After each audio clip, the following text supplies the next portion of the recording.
Hola, ¿qué tal? Buenos días. Pues antes de iniciar con esta clase, déjenme presentarme. Yo soy la maestra Jacel Durón y el día de hoy voy a estar platicando con ustedes sobre los requisitos de forma que debe contener el acuerdo reparatorio, que debemos de cumplir nosotros al momento de estarlo redactando, ¿no? Y pues esto dentro pues del tercer día de actividades del curso taller de habilidades de formación avanzada en la redacción de acuerdos reparatorios para estudiantes y profesores de derecho que organiza la American Bar Association.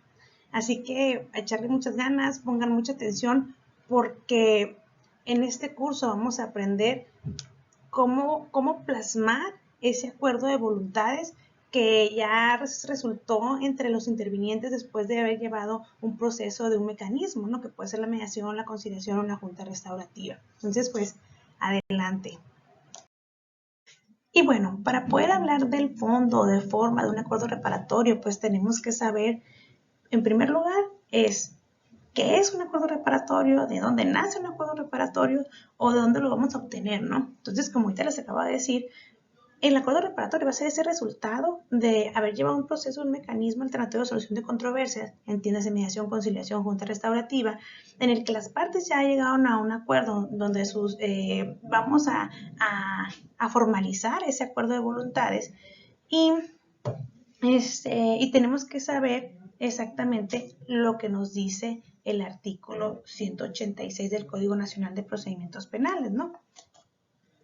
Donde nos dice que los acuerdos reparatorios son aquellos celebrados entre la víctima u ofendido y el imputado, que una vez aprobados por el Ministerio Público o el juez de control y cumplidos en sus términos, tienen como efecto la extinción de la acción penal.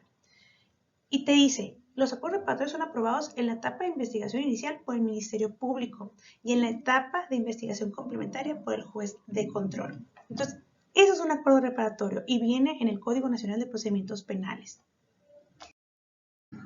Y bueno, ahora vamos a hablar de cuándo procede realizar un acuerdo reparatorio, ¿no? Te va a decir la ley, el Código Nacional de Procedimientos Penales, que en los delitos que se persiguen por querella o requisito equivalente de parte ofendida o que admiten el perdón de la víctima u ofendido. Por ejemplo, un incumplimiento de obligaciones familiares, en las lesiones que tardan en sanar menos de 15 días, te va a decir también los delitos culposos, todo lo que tenga un apellido culposo es mediable, ¿no? O procede un acuerdo reparatorio, ¿no? Que son daños culposos, lesiones culposas, homicidio por culpa, todo lo que tenga el apellido por culpa o culposo, vamos a poder realizar un acuerdo reparatorio. En los delitos patrimoniales sin violencia en las personas, por ejemplo, un robo, fraude. Pero sí tenemos que tomar en cuenta que, si bien es cierto, la Ley Nacional de Mecanismos Alternativos de Solución de Controversias en materia penal y el Código Nacional de Procedimientos Penales son leyes nacionales y obviamente obliga a todos los estados de la República a llevar esa misma ley, el Código Penal es diferente para cada estado. Por lo tanto, no todo, no sé, en algún lugar habrá algún delito que admita el perdón o que va a ser de querella, algo que aquí es de oficio. Entonces sí tenemos que darle una leidita o tener así como que nuestro catálogo de delitos en los que proceden los acuerdos reparatorios. Como en cada regla, o en toda regla, hay excepciones. También vamos a tener 3 puntos en los que no van a proceder el que nosotros podamos hacer un acuerdo reparatorio. Y eso te dice el Código Nacional de Procedimientos Penales. No se puede hacer un acuerdo reparatorio cuando el imputado haya celebrado anteriormente otros acuerdos por hechos que correspondan a los mismos delitos dolosos. ¿Ok? ¿Qué es esto? Por ejemplo, si un imputado se robó, no sé, una bicicleta, hizo un acuerdo de reparación, un proceso, se sometió a un proceso de un mecanismo alternativo, logró junto con la víctima ponerse de acuerdo en la reparación del daño y llegó a un acuerdo reparatorio, lo cumple ese acuerdo reparatorio y al tiempo, puede ser al día siguiente, al mes, al año, a los 2 años, a los 5 años, a los 10 años, no importa cuándo, vuelve a robar otra cosa, no sé, un vehículo o, no sé, una lavadora, no sé, una cartera, lo que sea, pero que vuelva a cometer otro delito de robo, esta persona ya no va a poder realizar un acuerdo reparatorio, porque nuestra ley no lo marca como esa excepción de, ya, que aquí ya no puede hacer un acuerdo reparatorio porque tú ya hiciste uno por el mismo delito, ¿no? Pues el mismo delito doloso. Si son culposos, pues sí se puede, ¿no? No estoy promoviendo, ¿no?, que uno esté realizando delitos culposos, pero pues al final de cuentas, lo culposo pues pueden ser accidentes, pues, ¿no? Tampoco van a proceder los acuerdos reparatorios cuando se trate de delitos de violencia familiar o sus equivalentes en las entidades federativas. Antes de tener una ley nacional de mecanismos alternativos de solución de controversia en materia penal, teníamos aquí en Sonora una ley estatal, y en la ley estatal sí te permitía que tú pudieras llevar procesos de mecanismos alternativos en las violencias familiares. ¿Ok? Obviamente si era una violencia demasiado, o sea, que tú la veías y si sobrepasaba fuera de un grito o algo así, o sea, que fuera muy grande la violencia, entonces no lo trabajaban, ¿no? Ya cuando llega la ley nacional, nos lo prohíbe tajantemente, entonces nosotros no podemos trabajar nada de violencia familiar. Tampoco se puede hacer un acuerdo reparatorio cuando este imputado haya incumplido previamente un acuerdo reparatorio, salvo que haya sido absuelto. ¿Ok? Entonces, son detalles que tenemos que tomar en cuenta al momento de querer hacer un acuerdo reparatorio. Nosotros tenemos que revisar. Hay un sistema nacional donde todos vamos, a todos los órganos o los centros de justicia alternativa, tenemos la obligación de subir a ese sistema si una persona hizo un acuerdo reparatorio, ¿no? Cuándo lo hizo y si lo cumplió o no. Para que cualquier persona pueda tener la certeza jurídica de que pueda hacer acuerdo reparatorio o no. Y es necesario también hablar de que existen dos tipos de cumplimiento de acuerdo reparatorio. El primero es el cumplimiento del acuerdo reparatorio inmediato. Se van a preguntar, bueno, ¿pero qué es esto? Que sea inmediato. Que en cuanto lo firme, se va a terminar el asunto. Pues no, es cuando se repara el daño a la víctima al momento de la aprobación del acuerdo reparatorio. ¿Ok? Y quien va a aprobar el acuerdo reparatorio, si estamos todavía en fiscalía, por ejemplo, en la etapa de investigación inicial, va a ser el Ministerio Público. Y si ya judicializaron ese asunto y estamos en la etapa de investigación complementaria, va a ser el juez de control quien apruebe ese acuerdo reparatorio. Pues ahorita les comentaba, no es cuando te paguen en ese momento, ¿no? Porque por más que las partes lleguen a un acuerdo y que a la firma del acuerdo ya estén así como que ya podemos pagar, siempre es conveniente que se espere ese pago a la fecha que nos den el juez de control o el Ministerio Público para aprobar el acuerdo reparatorio según la agenda que tengan en el juzgado o en la agencia del Ministerio Público, ¿no? Porque hasta ese momento nuestro acuerdo va a estar aprobado, ¿ok? Entonces es importante tener en cuenta eso. El acuerdo es inmediato porque se va a cumplir o se va a reparar el daño a la víctima al momento de la aprobación del acuerdo reparatorio, no al momento de la firma. Y bueno, el segundo tipo de cumplimiento de acuerdo reparatorio es diferido, ¿ok? Pues es como lógico, ¿no? Si el inmediato es cuando se aprueba el acuerdo reparatorio, pues el diferido es cuando la reparación del daño se va a realizar en fecha distinta a la aprobación del acuerdo reparatorio, ¿ok? Ya en la plenaria, ahorita en la tarde, vamos a hablar de qué pueden o no pueden acordar las partes intervinientes como reparación del daño, ¿no? Ahorita nada más vamos a hablar así como marcarlo, ¿no? Ya en la tarde vamos a profundizar más. Cuando un acuerdo reparatorio es de cumplimiento diferido, se va a suspender el proceso por el periodo del cumplimiento del acuerdo reparatorio, ¿ok? Y esa suspensión o ese cumplimiento del acuerdo reparatorio no puede ser mayor a 3 años, ¿ok? Entonces, sí que hay que tener cuidado al momento que estamos escuchando las partes, que vemos que están poniéndose de acuerdo, que ya tenemos los puntos para poder descargarlos en un acuerdo reparatorio, siempre estar nosotros conscientes o sacando cuentas de que no se nos vayan a pasar esos 3 años, porque ya no podemos hacerlo. Entonces, si por alguna razón se nos olvida poner ese periodo de cumplimiento o las mismas partes dicen, no quiero ponerle fecha de cumplimiento que sea cuando la ley diga, ¿no? Entonces, si no se señala el plazo de cumplimiento, se va a entender que es por un año. ¿Ok? Entonces, esa información que ustedes tienen que saber, porque tenemos que darle esa información a las partes, pues que es uno de los principios que tenemos en los mecanismos alternativos de solución de controversia en materia penal. Información. Entonces, tenemos la obligación como facilitador de darle toda la información necesaria a las partes de lo que es el mecanismo, sus alcances y todo lo que deviene de ellos, ¿no? Entonces, siempre tener en cuenta eso, ¿no? El diferido, el pago o la reparación del daño a la víctima se va a hacer una fecha distinta a la aprobación del acuerdo reparatorio. En ese tiempo que se esté cumpliendo, que puede ser al día, a la quincena, a la semana, a los meses, al año, o puede ser un solo pago a un mes, por ejemplo, y ya es diferido porque ya es distinta la fecha del pago. Ese tiempo va a permanecer suspendido en la causa penal, pues no, su proceso va a estar suspendido. Entonces, lo máximo son 3 años para su cumplimiento. Los requisitos que debe contener nuestro acuerdo reparatorio según el artículo 33 de la Ley Nacional de Mecanismos Alternativos de Solución de Controversias en materia penal son los siguientes. Lugar y fecha de celebración. Debemos además agregar las generales de los intervinientes o documentos que acrediten la personalidad en caso de que sea una persona moral uno de los intervinientes.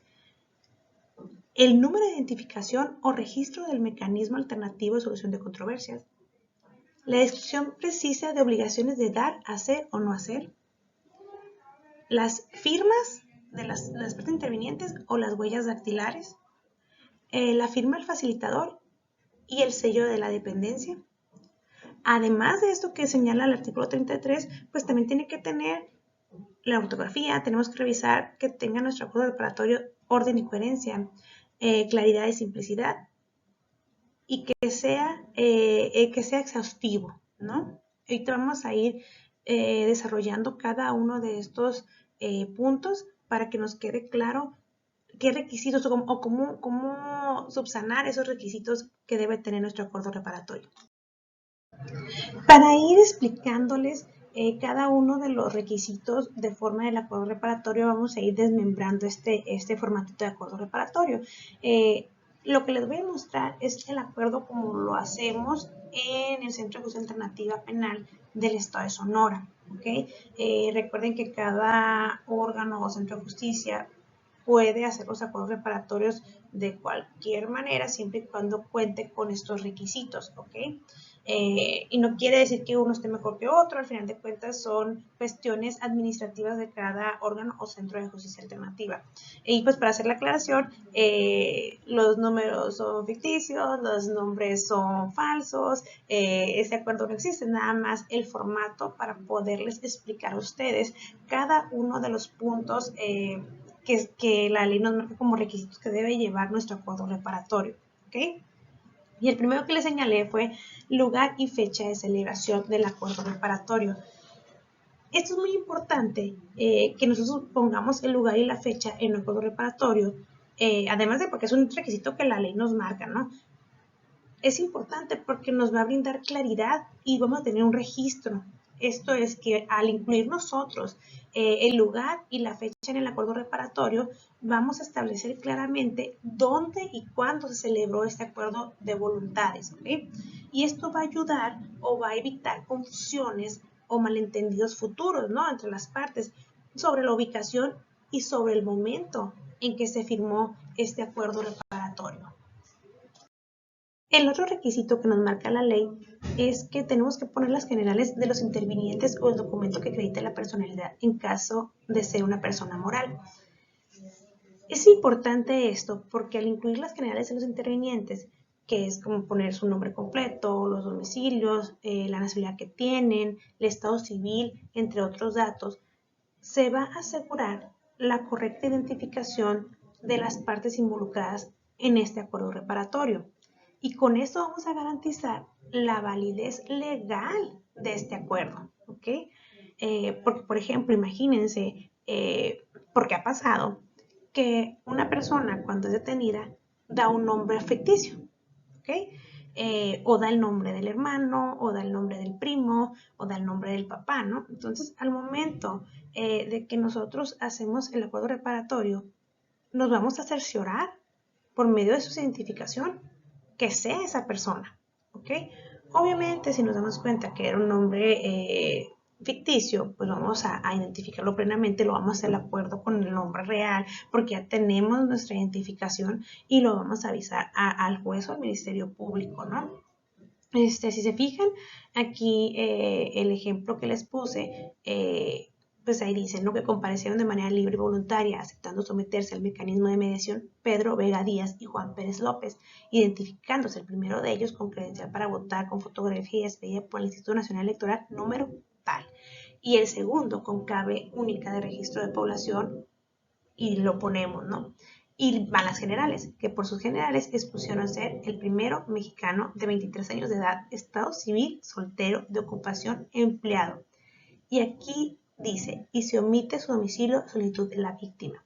Nosotros podemos, si la víctima decide no hacer público sus domicilios, nosotros vamos a respetar eso y le vamos a poner que lo va a omitir, ¿no? ¿Por qué? Porque al final de cuentas en el juzgado o en fiscalía ya tienen sus datos de domicilio, ¿no? De ubicación. Entonces, si no es su deseo, no pasa nada, lo vamos a omitir. Si no le importa, no tiene problema con eso, vamos a poner el domicilio que nos señale, si es el mismo de su identificación ese o si no el actualizado, vaya, ¿no? Y el segundo, continuando con la lectura, mexicano de 56 años de edad, estado civil, unión libre, de ocupación albañil y con domicilio en Cerrada, Pino, Nevada, número 54 de la colonia Los Pinos en la ciudad de Hermosillo, Sonora. Es cómo vamos a ponernos las generales en nuestro acuerdo reparatorio. En el caso de las personas morales, tales como empresas o instituciones, va a ser necesario que presenten un documento que acredite pues su existencia legal, ya sea como el acta constitutiva o un poder notarial, porque esto nos va a permitir verificar que la persona que se presenta con nosotros tiene la capacidad jurídica para celebrar acuerdos reparatorios y asumir las obligaciones correspondientes a través de él, la empresa que representa, o para otorgar un perdón o para poder participar en los mecanismos, ¿no? Si se fijan aquí en el ejemplo, nada más voy a leer el cómo pondríamos la identificación, ¿no? Sería licenciado Pedro Vega Díaz, representante legal de cadena comercial Otto SADCB, y Juan Pérez López, identificándose el primero de ellos con poder legal contenido en la escritura pública número 2323, libro 89, pasada ante la fe del notario público número 40, licenciado Gonzalo Pérez Rubio, con ejercicio y residencia en esta ciudad y con credencial para votar tal. Aquí es muy importante que nosotros pidamos cuando se presenta desde que estamos en una mediación o en un mecanismo, pues, mediación, conciliación o junta restaurativa. Sí es importante, si se presenta un representante legal, es que yo represento a Cadena Comercial Otto, ¿ok? Entonces nosotros lo recibimos y le pedimos que acredite su representación, ¿ok? Porque tenemos que revisar si esta persona, primero, es quien dice ser, y segundo, si tiene facultades para poder llegar a un acuerdo reparatorio, ¿no? Entonces, desde ahí, si le falta esa parte que puede, ya sea otorgar perdón o participar en los mecanismos, pues no pudiéramos llevar a cabo una mediación o llegar a un acuerdo reparatorio, porque no pudiera obligarse, él no está facultado para obligar a la empresa que representa a las obligaciones o para otorgar el perdón, ¿no? Entonces, sí es bien importante que estemos vivos con esto, pues, ¿no? El revisar y sacarle copia y quedarnos con una copia de ese poder legal o de esa escritura.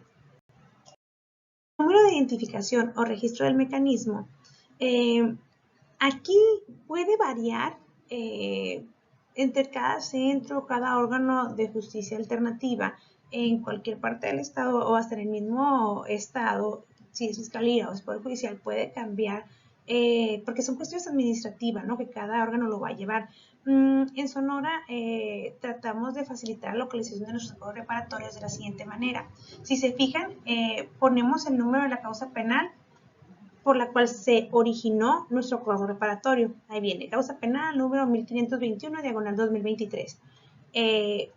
También vamos a agregar, porque pues estamos nosotros en Poder Judicial, el número único de causas. Y eso es para darle seguimiento a la raíz de la causa penal, ¿ok? Y eso es como el número único de causa, es como lo tienen registrado o como se registra una causa en las fiscalías. Y se los voy a explicar así rapidísimo, ¿no? El NUC tiene que tener 26 caracteres, ¿ok? Si se fijan, lo primero que tiene que tener es el estado, pues en este caso es Sonora, el municipio es Hermosillo, el tercer espacio es para poner si es un asunto que entró ahora con el cambio que es fiscalía, porque en un inicio, en 2015, 2016, había asuntos que decía PGE, que era de la Procuraduría. Entonces ya ahorita todos tienen FGE. Y el siguiente es el año de ese número único de causa, de cuándo llegó, ¿no? 2023. Y el 017 se refiere al sector, o sea, en qué agencia el Ministerio Público se originó. Y el último número, 1, 2, 3, 4, 5, es el número de registro de ese NUC, ¿no? De esa carpeta de investigación. Después nosotros ponemos ya nuestro número de acuerdo reparatorio. Hay partes que pone que en cada centro es un solo número consecutivo para todos los facilitadores. Nosotros aquí en Sonora tenemos los números separados por cada facilitador. Por ejemplo, es el 75 diagonal 2023. Ese 75 es el acuerdo 75 de esta facilitadora, ¿no? Entonces, no hay algo erróneo ni si nos comparáramos con otro centro de justicia o con otro órgano, todos es como es una cuestión administrativa, todo es para llevar orden internamente, ¿no? Pero sí tiene que estar hecho de tal manera que pueda ser una fácil localización y que puedas identificarlos, las partes lo pueden identificar fácilmente, ¿no? Entonces, no hay una manera mejor o peor de cómo hacerlo mientras esté dentro de tu acuerdo reparatorio, está bien y cumples con los requisitos legales.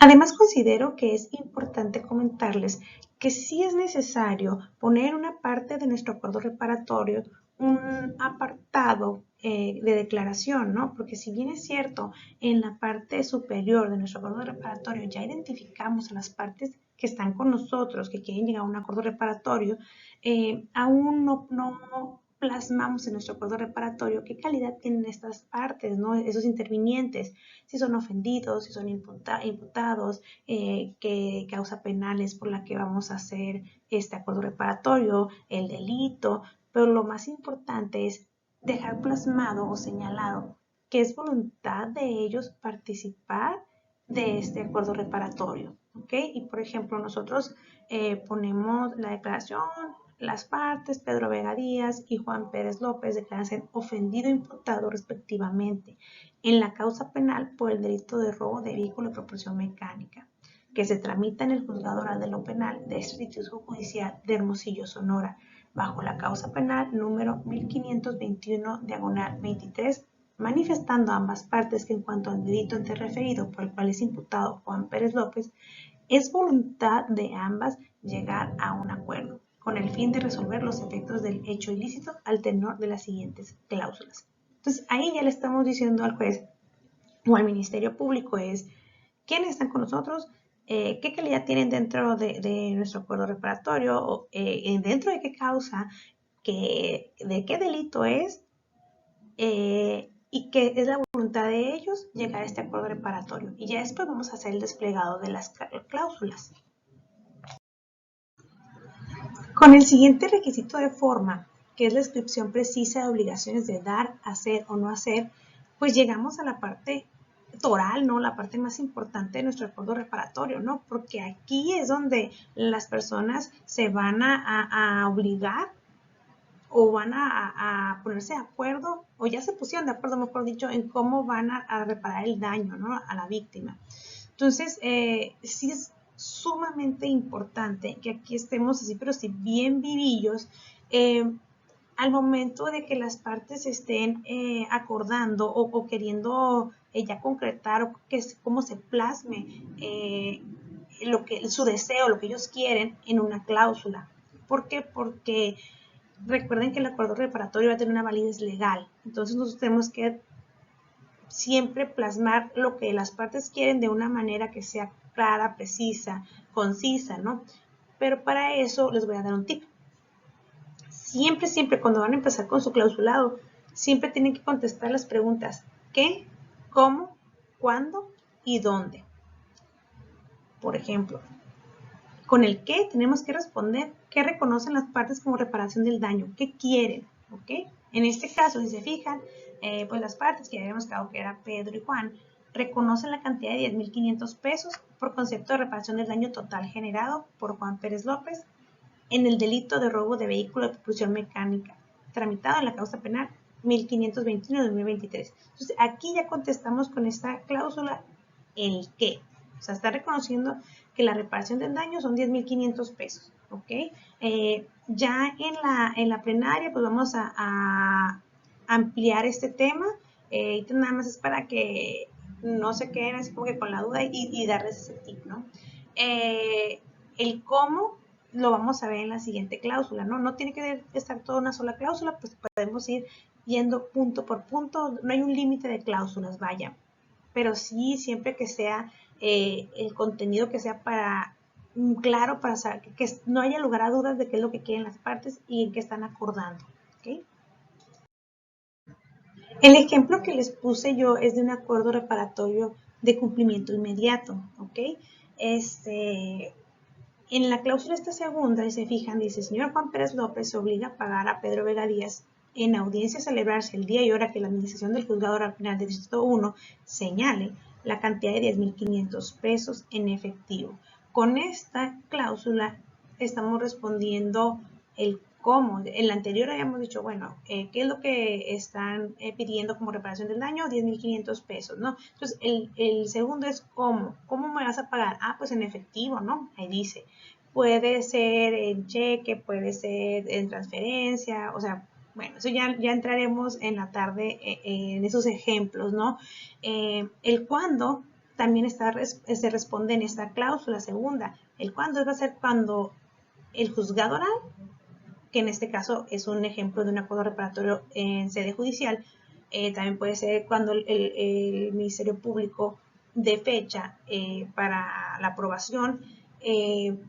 Bueno, pues cuando la administración del juzgado señale la fecha de la audiencia para aprobar este acuerdo reparatorio, se va a pagar, esa es la fecha que tenemos. ¿Y el dónde?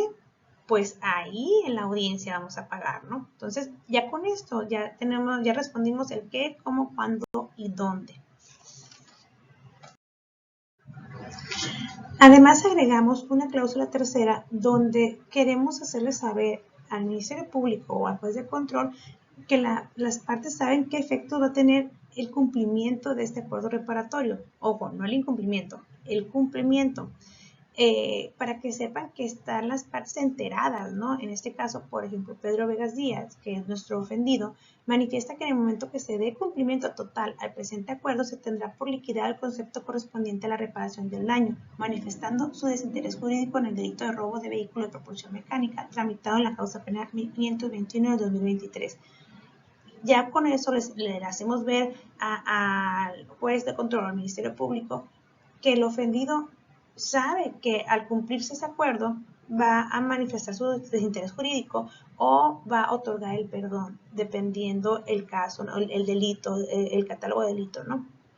Entonces, eso es para, nada más lo ponemos, no nos obliga la ley para ponerlo, sin embargo, entre más claro y preciso quede nuestro acuerdo reparatorio, no va a quedar lugar a dudas de que las partes conocen el contenido del acuerdo y lo aceptan, ¿no?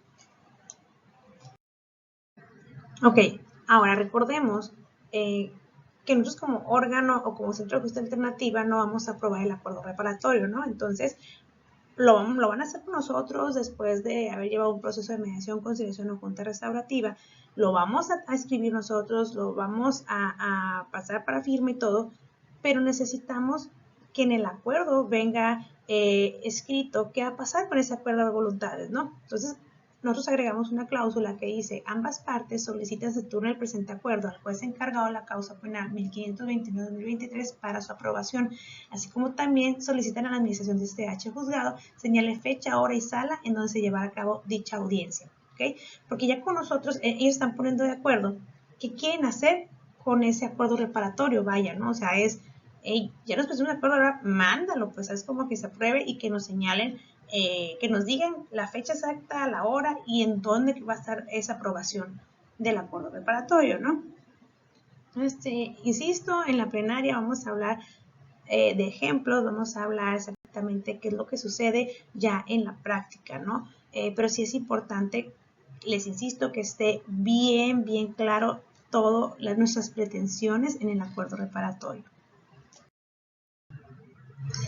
Es necesario que nosotros le informemos al MP o al juez de control que los intervinientes leyeron este acuerdo reparatorio, ¿no? O sea, y obviamente que leérselos, ¿no? O sea, que estén ellos enterados de los alcances legales de este acuerdo reparatorio, ¿no? Y de que conozcan qué pasa en caso de que se incumpla este acuerdo reparatorio, ¿no? Nosotros agregamos un párrafo que dice, los intervinientes leyeron el presente acuerdo y los enteré del alcance de su contenido y de que el incumplimiento del presente dará lugar a continuación del procedimiento penal y en mi presencia lo firmaron y expresaron estar conformes con su texto, ¿ok? También agregamos la información del facilitador, ¿no? Asimismo, conforme al artículo 33 de la Ley Nacional de Mecanismos Alternativos de Solución de Controversias en Materia Penal, la licenciada en Derecho, Ana Lilia Rivas Acosta, quien es facilitadora y miembro del órgano encargado de la aplicación de mecanismos alternativos de solución de controversias en materia penal en sede judicial del Poder Judicial del Estado de Sonora, valida el presente acuerdo. También vamos a agregar las firmas o huellas dactilares de los intervinientes, ¿ok? O sea, no es que tengan que estar las dos, te dice la ley o, ¿no? La firma o la huella. También, por ejemplo, en caso de que una de las partes no pueda firmar y tenga que firmar otra persona, se va a agregar en el acuerdo reparatorio, ¿no? Pero bueno, eso lo vemos más al ratito, ¿no? Hasta ahorita ya tenemos como todos los requisitos formales que vienen en el artículo 33 de la Ley Nacional. Vamos ahorita a ver los otros requisitos que son necesarios para poder hacer un buen acuerdo reparatorio. Y ok, continuando con nuestros requisitos de forma de cómo redactar un acuerdo reparatorio, vamos con un punto importante, ¿no? O sea, todos han sido importantes, ¿no? O sea, no puedo quitarle el lugar de importancia a ninguno porque el llevarlos todos correctamente van a lograr que nuestro acuerdo sea un éxito, ¿no? Entonces, la ortografía la dividí en 5 puntitos, ¿no? La importancia porque tenemos que revisar nuestra ortografía. La primera es la claridad y precisión. Una ortografía correcta va a contribuir a la claridad y precisión del texto de nuestro acuerdo reparatorio.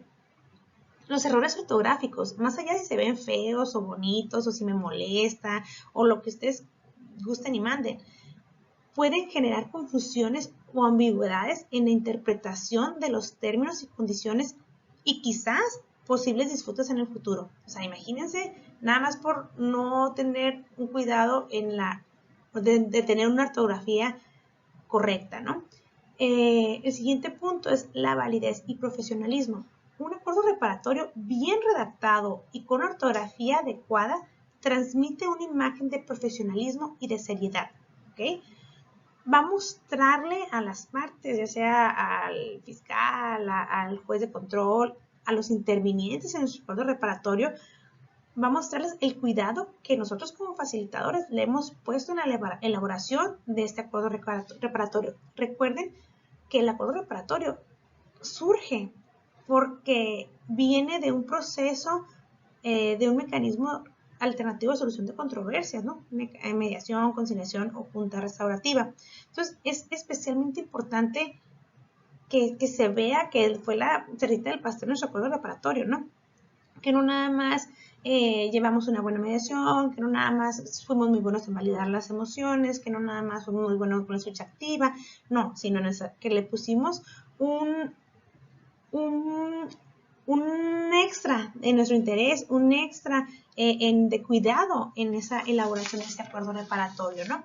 También una buena ortografía puede evitar malas interpretaciones. ¿Por qué? Porque si nosotros tenemos mala ortografía, puede llevar a interpretaciones erróneas o diferentes de lo que se pretendía expresar en este acuerdo reparatorio, ¿ok? Esto podría afectar la validez y la ejecución adecuada del acuerdo reparatorio. Imagínense, ¿no? Así como la protección de los derechos e intereses de cada una de las partes, ¿no? Por lo tanto, una ortografía correcta o una buena ortografía va a ayudar a evitar malos entendidos y asegurar que el acuerdo reparatorio se interprete de la manera prevista. No vamos, o sea, si tenemos una mala ortografía, podemos dañar lo que las partes querían o lo que las partes llegaron, al acuerdo que llegaron las partes, ¿no? También otro punto es preservar la integridad del acuerdo reparatorio. Recuerden que el acuerdo reparatorio es un documento legalmente vinculante. O sea, sí es la voluntariedad de las partes, sí, pero va a ser vinculatorio para ellos legalmente, ¿no? Y su integridad es fundamental. Una buena ortografía contribuye a mantener la integridad del acuerdo reparatorio, ya que errores ortográficos pueden generar dudas sobre la precisión y la intención de las cláusulas establecidas, ¿ok? Además, está lo de facilitar su comprensión. Una ortografía correcta va a ayudar en el acuerdo reparatorio que sea más fácil de leer y más fácil de comprender, ¿ok? Entonces sí es bien importante que revisemos, aparte de todo lo que tenemos que revisar, que tengamos una ortografía correcta en nuestros acuerdos reparatorios. Ok, el siguiente punto que vamos a hablar es orden y coherencia. Un acuerdo reparatorio con un orden adecuado proporciona un marco claro para el cumplimiento efectivo de las obligaciones por parte de los intervinientes, ¿okay?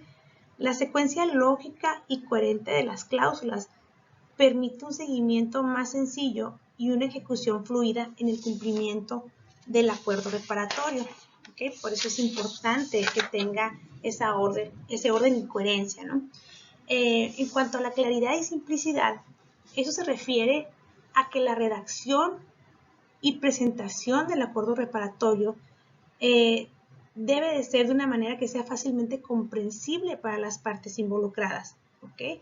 Esto implica utilizar un lenguaje claro, evitar ambigüedades, evitar también un vocabulario técnico innecesario, presentar la información de manera ordenada, clara y concisa.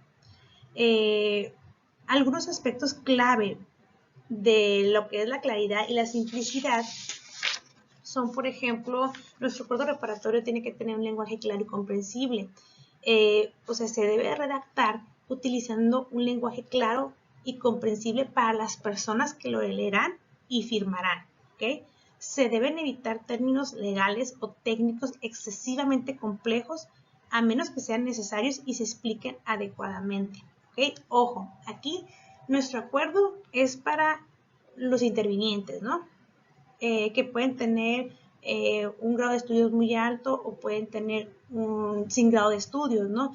Pero también nosotros tenemos que asegurarnos de que ellos lo comprendan y lo entiendan, ¿ok? Pero también este acuerdo, recuerden que lo va a aprobar un juez de control o un ministerio público, entonces tenemos que hacer magia a los facilitadores para que quede en lenguaje claro y comprensible, ¿ok? También el segundo punto tenemos que evitar la ambigüedad. Es muy súper importante que las cláusulas y condiciones de nuestro acuerdo reparatorio sean claras y no dejen lugar a interpretaciones erróneas o a múltiples entendimientos, ¿no? O sea, que al rato digan, es que yo entendí eso, yo entendí aquello. No, que sea claro. El tercer punto es estructura y organización. El acuerdo reparatorio que nosotros realicemos debe tener una estructura clara y organizada, ¿no? Con títulos, secciones, que faciliten la identificación de las cláusulas. Todo esto va a ayudar a que las partes puedan navegar por nuestro acuerdo reparatorio de una manera más eficiente y que puedan lograr la información más rápido, ¿no? No sé, por ejemplo, si es un acuerdo de cumplimiento diferido, hacer una tabla para que ellos mismos sirvan, me toca pagar tal día y lo marquen, me toca pagar otro día, marquen acá, ¿no? Entonces, esa estructura de organización va a ayudar mucho a las partes para conocer su acuerdo reparatorio, ¿no? El cuarto punto es uso de formato y estilo adecuado, ¿ok?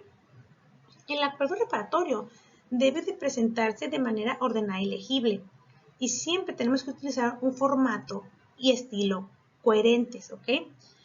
No hay una obligación de cómo lo debas de hacer, ni en un tipo de letra, ni el número, ni nada, ¿no? O sea, eso ya es de cada centro o de cada facilitador, ¿no? Y se pueden utilizar viñetas, o sea, párrafos numerados, tablas para resaltar y organizar la información de manera más clara. Siempre tenemos que tener en cuenta eso, que queremos que nuestro acuerdo sea claro, ¿ok?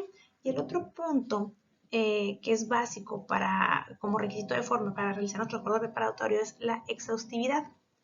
Y esto se va a referir a la condición en la que todas las cláusulas y aspectos relevantes de un acuerdo reparatorio estén incluidas y detalladas en nuestro escrito, en nuestro documento, ¿ok?